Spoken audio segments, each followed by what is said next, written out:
నరుడా డోనరుడా చిత్రం ఈ నెల 4న విడుదల కానున్న నేపథ్యంలో చిత్ర హీరో సుమంత్ బుధవారం రాత్రి ఫేస్బుక్లో తన అభిమానులతో లైవ్ చాట్ చేశారు. అభిమానులు అడిగిన ప్రశ్నలకు ఓపికగా సమాధానం ఇచ్చాడు సుమంత్. అయితే అందులో ఒక అభిమాని మీ మాజీ భార్య కీర్తిరెడ్డి గురించి చెప్పండి అని అడగ్గా తాను కీర్తిరెడ్డి ఇప్పటికీ మంచి స్నేహితులమని, ఇప్పుడు ఆమెకి పెళ్లి అయి బెంగళూరులో ఉంటుందని చెప్పాడు. ఆమెకి ఇప్పుడు 2 లవ్లీ చిల్డ్రన్స్ ఉన్నారని చెప్పాడు. అప్పుడప్పుడు మాట్లాడుకుంటామని కూడా చెప్పారు.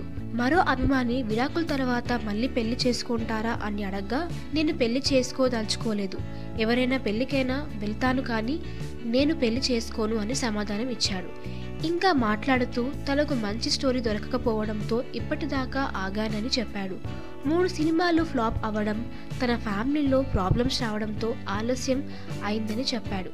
తాను మహేష్ బాబుకి విలన్గా నటించాలని అనుకుంటున్నానని, మహేష్ తన సత్యం సినిమాకి ప్రమోషన్లో పాల్గొన్నాడని, ఇప్పుడు కూడా మహేష్ ఈ చిత్రానికి ప్రమోషన్ చేస్తున్నాడని మహేష్కి కృతజ్ఞతలు. కాగా మహేష్ బాబు తన ట్విట్టర్లో నా స్నేహితుడు సుమంత్కి చిత్రం టీంకి ఆల్ ది బెస్ట్ అని చెబుతూ చిత్రం ట్రైలర్ని పోస్ట్ చేశాడు.